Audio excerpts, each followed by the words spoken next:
नमस्कार, स्वागत है आपका एबीपी गंगा में। मैं हूं अवधेश। दोपहर के 3 बज गए हैं और वक्त है उत्तर मांगे प्रदेश का। आज उत्तर मांग रहा है प्रदेश की कानपुर में जो हिंसा की आग कल लगी, उसके कसूरवार कौन कौन है। सवाल यह है कि क्या कानपुर में बड़ा दंगा करवाने की साजिश थी, जिसे 3 से 4 घंटों की मशक्कत के बाद थाम लिया गया।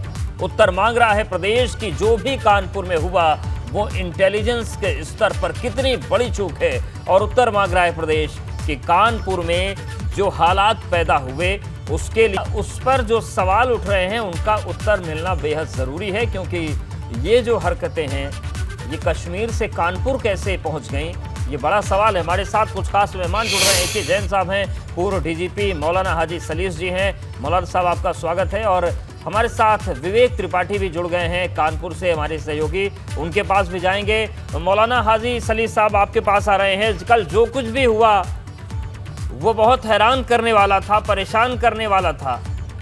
आप किसको गुनहगार मानते हैं इसका, इस तरीके की जो हालात पैदा हुआ, कौन इसका जिम्मेदार है? पूरा समाज इसका जिम्मेदार है। पूरा समाज ने आंखें बंद करके बैठना जो शुरू कर दिया। अगर उपद्रवी जिस सड़क से गुजर रहे हैं उस सड़क पर रहने वाले लोग अगर उन उपद्रवियों को वहीं पर रोक करके सख्ती से उनको वापस करें तो किसी भी शहर में, किसी भी ज़िले में, किसी भी गांव में कभी भी कोई ऐसी घटना नहीं घट सके। समाज जो है तमाशबीन बन गया है। चंद मुट्ठी भर उपद्रवी सड़कों पर निकलते हैं और वो अपना मनमाना तरीके से जो चाहते हैं करते हैं, और पूरा समाज मूक दर्शक बना बैठा रहता है इस आशय के साथ कि इसकी जिम्मेदारी शासन की है, प्रशासन की है।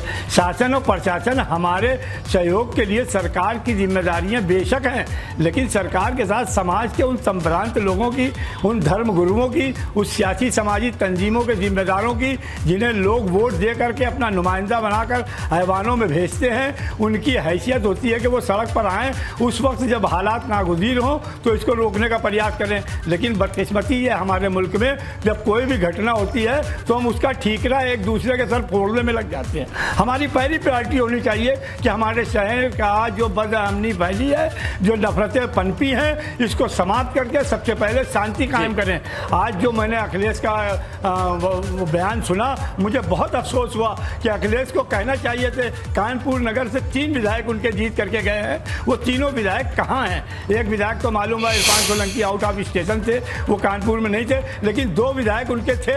उन दोनों विधायकों को जनता के बीच में आना चाहिए कि उस आग में पानी लेकर के खड़े होते और लोगों से कहते अपने घरों को वापस जाओ। मौलाना साहब, और ये जो बात आप बोल रहे हैं इससे कोई भी असहमत नहीं हो सकता, क्योंकि सभी की जिम्मेदारी तो बनती है, इसमें कोई दो राय है नहीं। AK जैन सर आपके पास आ रहे हैं। जिस तरीके की स्थितियां कल कानपुर में बनी, और सबसे महत्वपूर्ण और गौर करने वाली बात कि बगल के ही कानपुर देहात में प्रधानमंत्री भी थे, राष्ट्रपति भी थे, मुख्यमंत्री भी थे, राज्यपाल भी थी। ये कितना बड़ा फेलियर आप मानते हैं इंटेलिजेंस का, व्यवस्था का, सिस्टम का, पुलिस का? देखिए, जो मेरी कानपुर के पुलिस अधिकारियों से बात हुई है, इन्होंने कॉल दी थी ये फ्राइडे को इस पर प्रदर्शन करेंगे। फिर उसके बाद जब इनसे बुलाकर बात की गई थी तो इन्होंने इस कॉल को विड्रॉ कर लिया। इन्होंने जानबूझकर ये हरकत की है कि जुम्मे की नमाज के बाद इनको लगा कि यहाँ पे काफ़ी लोग इकट्ठे हैं, तो उसमें से बहुत से लोगों को इन्होंने भड़का कर, और आपने देखा है किस तरीके से ठेले के ऊपर पत्थर इन्होंने रख के निकाले और वहाँ पर पथराव शुरू कर दिया। ये कि इन्होंने इसका भी फ़ायदा उठाया कि राष्ट्रपति और प्रधानमंत्री CM के विजिट की वजह से कानपुर नगर का बहुत बड़ा फोर्स जो है, बड़ी संख्या में लोग वहाँ से गए हुए थे, और सड़कों पे जितना फोर्स रहना चाहिए थाना बेकनगंज में आसपास वो उपलब्ध नहीं था। पिछली बार भी जब प्राइम मिनिस्टर का विजिट हुआ था कानपुर में तो कुछ लोगों ने हरकत की थी, आपको पता है, उसमें गिरफ्तारियां हुई थी, उसको भी लेके एक बिना वजह तनाव पैदा कर दिया था। इस बार भी ऐसा किया गया है। ये एक बाकायदा साजिश के तहत हुआ है, और मैं समझता हूं कि कानपुर की कमिश्नरेट पुलिस पूरी इसकी तह में जाकर और सख्त कार्रवाई करेगी। 18 लोग गिरफ्तार हो चुके हैं, 3 मुकदमे दर्ज हो चुके हैं, उसमें damage to public property act और UAPA 7 criminal law amendment act वगैरह सभी लगे हैं, और सख्त धाराएं लगी हैं। मैं समझता हूं कि इनमें जो मेन हैं, इन पर गैंगस्टर एक्ट NSA की भी कार्रवाई होनी चाहिए। ऐसी एक नज़ीर स्थापित की जानी चाहिए कि दोबारा कोई इस प्रकार की हिमाकत ना कर सके। जी बिल्कुल, विवेक भी हमारे साथ बने हुए हैं और विवेक वो एकमात्र पत्रकार हैं, शख्स हैं जिन्होंने लगभग 3 से 3.5 घंटे तक लाइव रिपोर्टिंग की, एक एक तस्वीर दिखाई और पत्थर भी उस वक्त झेले, आंसू गैस के गोले भी झेले, वहां पर बोलना और सांस लेना मुश्किल हो गया। विवेक, फिलहाल हालात तो सामान्य बताए जा रहे हैं लेकिन जो सवाल उठ रहे हैं वो बहुत गंभीर हैं और उन सवालों में मौलाना हाजी सलीस जी जो सवाल उठा रहे हैं वो और भी गंभीर है कि जनप्रतिनिधि इसी दिन के लिए तो होता है कि अगर पत्थर चल रहे तो वो भी आए, लेकिन जनप्रतिनिधि एक नजर आए थे जब सब मान्य हो गया था, बाकी किसी को कोई चिंता है या सब अपने अपने सिरे की सियासत कानपुर में बैठ के कर रहे हैं? बिल्कुल अवधेश, यहाँ पर जनप्रतिनिधियों की बात करें चाहे स्थानीय प्रशासन की बात करें, सब तरफ से सारी तरफ से चूक हुई है, इसमें कोई शक नहीं है। ये बात कहने में मुझे कोई गुरेज नहीं है कि पुलिस प्रशासन की तरफ से भी लापरवाही हुई और जनप्रतिनिधियों का जो रवैया था वो भी ठीक नहीं था। जिस तरह से भड़काने की कोशिश की गई, ये पता चला कि कुछ विशेष पार्टी विशेष के लोग उस उपद्रव के दौरान ही उस जगह पर मौजूद थे, उस भीड़ के बीच में कुछ लोगों से बातचीत कर रहे थे जहां पर पथराव हो रहा था, जिन गलियों में पथराव हो रहा था वहां पर वो लोग मौजूद थे।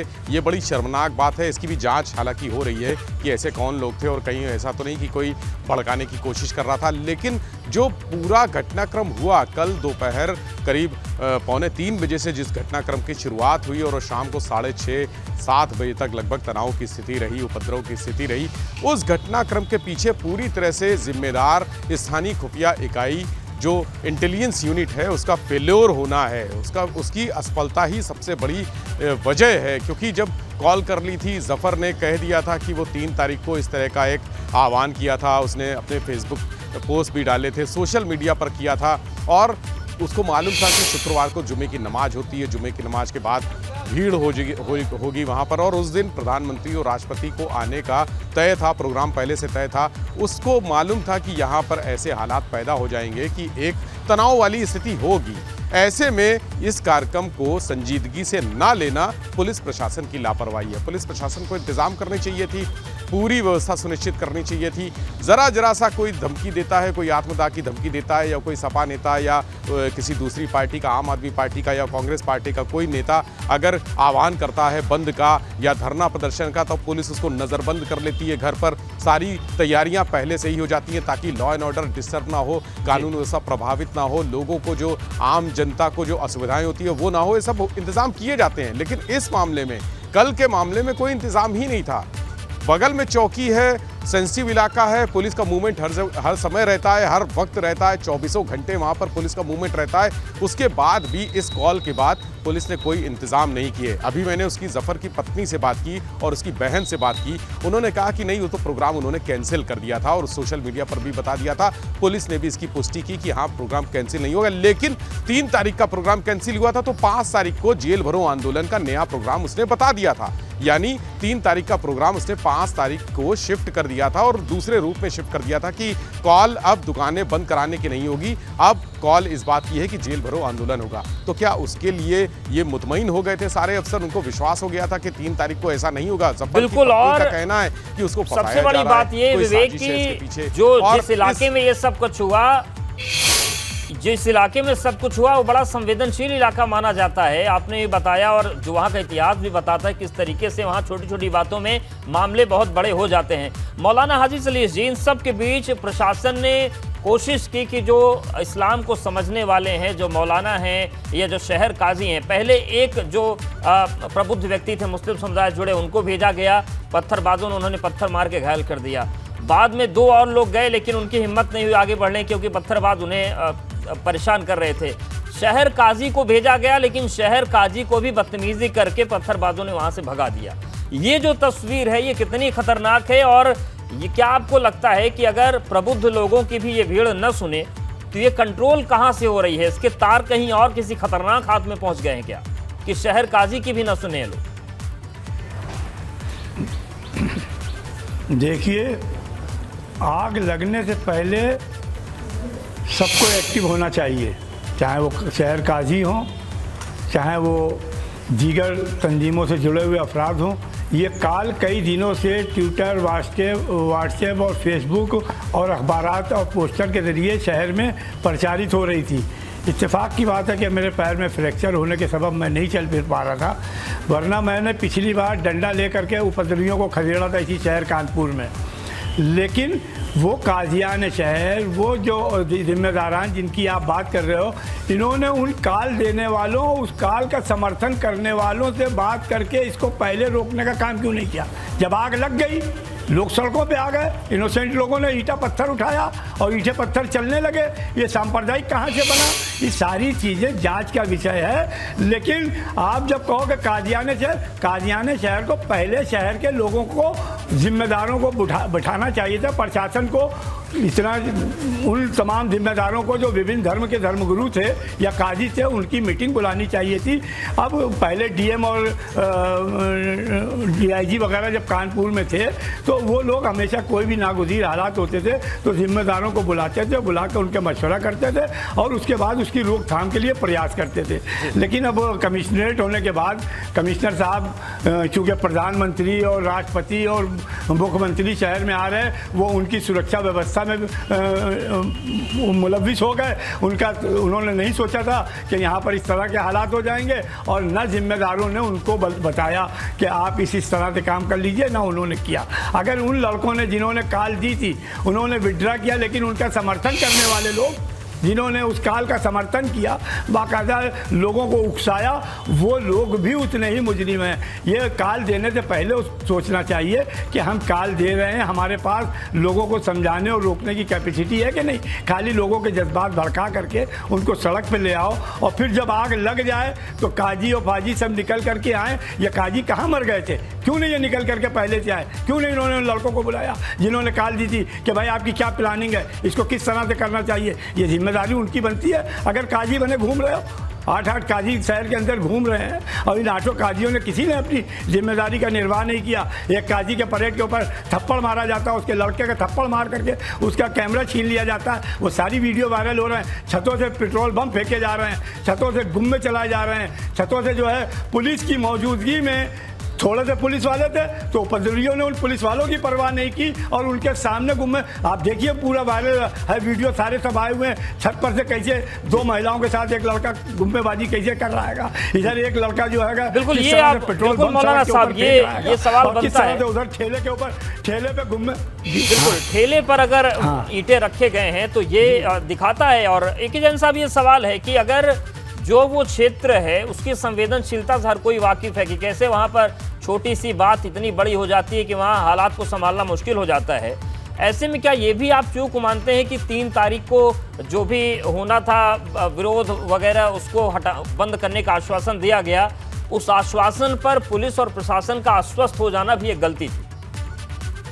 देखिए होता क्या है, बहुत सी बातें विश्वास के ऊपर होती हैं। आप जिनके बीच में रह रहे हैं आपको विश्वास रहता है उनके ऊपर कि भाई उन्होंने एक बात कही है कि ठीक है। देखिए नूपुर शर्मा या कोई भी हैं, किसी ने गैर जिम्मेदाराना बयान दिया है, उसकी सज़ा वो पाएंगी, जो भी उनको सज़ा मिलेगी। मुझे पता, मैंने आज पढ़ा कि उनके खिलाफ 2 केसेस महाराष्ट्र में रजिस्टर हो गए हैं, वो अपना सज़ा पाएंगी। पर इसका ये तरीका नहीं होता है कि छोटे छोटे बच्चों को आप आगे कर दें और छोटे छोटे बच्चे आगे बढ़कर पथराव करें। आप किस तरफ अपने यूथ को ले जा रहे हैं? क्या उनको शिक्षा दे रहे हैं? क्या उनको संस्कार दे रहे हैं? आप देखिए जरा से बच्चे हैं। कल मैं देख रहा था आपके जो पत्रकार हैं ये बड़े बहादुरी के साथ सब पूरा कवरेज कर रहे थे। और मैं ये बात और कहना चाहूँगा कि पुलिस कमिश्नर के पहुँचने के बाद स्थितियाँ अनुकूल हुई, उनके पहुँचने के बाद नियंत्रण पाया गया, फोर्स का मनोबल बढ़ा और फोर्स धीरे धीरे सब आ गया और काबू पा लिया गया। एक बड़ी घटना को बहुत शीघ्र उसको दबा लिया गया और अब समय है उनके पास में कि जो भी इसमें दोषी हैं उन सबको चिन्हित किया जा रहा है। सारी वीडियो रिकॉर्डिंग्स हैं, इन सब के खिलाफ बहुत सख्त कार्रवाई आने वाले दिनों में होगी, मुझे ऐसा पूरा विश्वास है। बिल्कुल, और उसकी जरूरत भी है। सर हमारे साथ बने रही, मौलाना साहब भी बने हैं, विवेक भी लगातार बने। और इस बीच कानपुर कांड से जुड़ी बड़ी खबर आ रही है। लखनऊ में सपा नेत्री सुमैया राणा को हाउस अरेस्ट किया गया है। सुमैया राणा के फ्लैट को पुलिस ने घेरा और कानपुर मामले को लेकर हाउस अरेस्ट की गई है सुमैया। आज शाम सुमैया राणा प्रदर्शन कर सकती थी और इसी के मद्देनजर उन्हें पुलिस ने हाउस अरेस्ट कर लिया है। तो बड़ी खबर, सुमैया राणा को हाउस अरेस्ट किया है पुलिस ने, उनके घर को घेर लिया है चारों तरफ से। दरअसल कानपुर के मामले में आज शाम वो प्रदर्शन कर सकती थी। हमारे साथ विवेक बने हुए हैं लगातार, एक जैन साहब हैं और मौलाना साहब भी बने हैं। विवेक, जिस तरीके की ये पूरी कार्रवाई चल रही है, जो मुख्य आरोपी है उसको भी हिरासत में ले जाने की खबरें आ रही हैं, और किस तरीके से कार्रवाई है, क्योंकि अगर लोगों को पहचान करनी है, लोगों को ढूंढना है, पकड़ना है, तो अब उन गलियों में पुलिस के लिए जाना आसान हो पाएगा? वो स्थिति वहां बना ली गई है?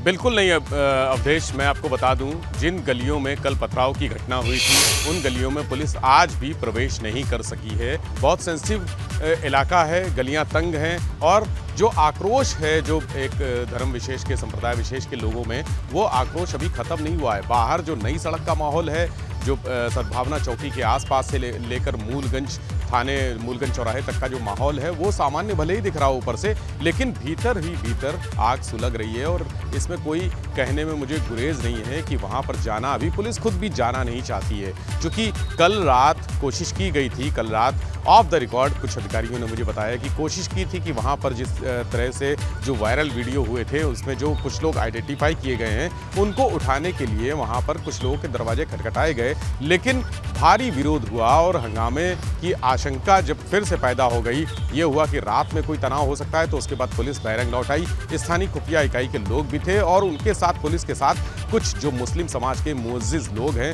वो भी गए थे, ताकि किसी तरह की अराजकता हो तो वो स्थितियां संभाल लें। हालांकि वो कदम पुलिस को एक तरह से ये महंगा पड़ने वाला था, ऐसा अंदेशा हुआ, ऐसा आभास हुआ और वापस आ गई पुलिस। तो अभी जब राष्ट्रपति सुबह तक थे यहाँ पर, तब के लिए एक तरह से इसको रोका गया था कि अभी कोई कार्रवाई नहीं करनी है। जफर को ये बताया जा रहा है कि कल रात को ही लखनऊ से एक स्पेशल टीम ने उठा लिया था, उसका खुलासा भी अभी किया नहीं है। हालांकि जफर की पत्नी कह रही है कि वो कल रात 9 बजे से घर से निकले थे, उसके बाद से घर नहीं आए हैं, गायब हैं। जफर के साथ 3 और लोगों को उठाया गया है, ये भी जो पुलिस के सोर्सेस हैं ये बता रहे हैं। लेकिन अब जो आगे की कार्रवाई होनी है, जो राष्ट्रपति के जाने का इंतजार किया जा रहा था, वो कार्रवाई एक सर्विलांस टीम और एक फॉरेंसिक एक्सपर्ट्स की टीम, जो मोबाइल पर वीडियो मिले हैं जो लोगों ने बनाए हैं, करीब 35 से ज़्यादा वीडियो पुलिस के पास आ चुके हैं जिसमें चेहरे पहचाने जा रहे हैं। इसके अलावा जो मुखबिर तंत्र होता है, जो जमीनी तंत्र काम करता है, सुराग रसी पता रसी का, वो लगाया गया है कि कौन कौन लोग थे, क्योंकि इसमें बहुत सारे बच्चे भी थे,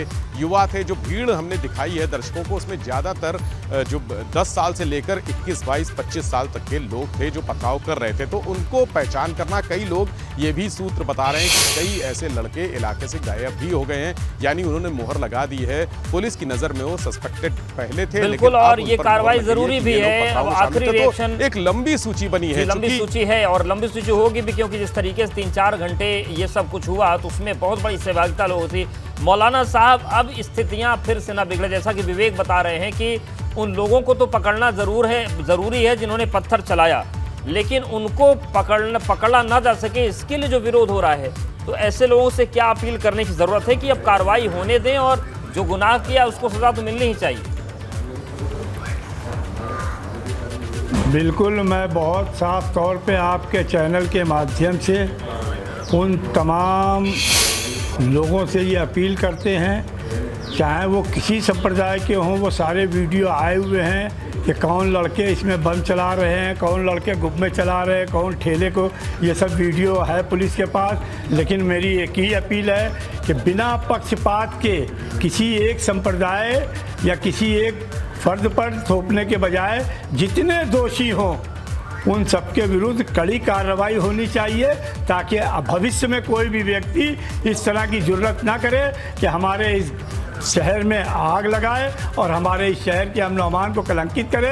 मैं आपके चैनल के माध्यम से उन लोगों से भी शर्मिंदा हूं कि हमारे शहर के अंदर हिंदुस्तान के जिम्मेदार लोग आए थे और उनकी मौजूदगी में जो हुआ उसके लिए सिर्फ प्रशासन नहीं, हम सब शर्मिंदा हैं कि वो उनकी मौजूदगी में, चाहे राष्ट्रपति जी हों, चाहे प्रधानमंत्री हों, चाहे योगी आदित्यनाथ हों, या जो भी लोग थे वो सब हमारे शहर के मेहमान थे। उनके हमारे मेहमानों के बीच में इस किस्म का जो कृत्य हुआ है ये बहुत अफसोसनाक और शर्मिंदा करने वाला है। मैं उन सबसे गुजारिश करूंगा कि इस शहर में अमन को बहाल करें, बिल्कुल अमन बहाल करें, ये हम कहीं सबकी हिजरत जिम्मेदारी करके है जाने और वाले नहीं है। निश्चित तौर से उम्मीद कर सकते हैं मौलाना हाजी सलीम साहब कि आपकी भी अपील आई है तो इस पर जरूर इसका अच्छा असर होगा और लोग अब कार्रवाई का सहयोग करेंगे। आपका शुक्रिया हमारे साथ जुड़ने के लिए। विवेक, आपका भी धन्यवाद हमारे साथ जुड़ने के लिए, जानकारी देने के लिए। तो कानपुर में जो हुआ कल वो बड़ा एक ऐसी स्थिति बना गया जिससे कई सवाल उठे हैं। सवाल कानून व्यवस्था को लेकर भी हैं और सवाल इस तरीके के आतंक को लेकर भी हैं। अब उत्तर मांग रहा है प्रदेश कि ये कार्रवाई कहां तक जाएगी और कितनी लगाम इस पर लग पाएगी।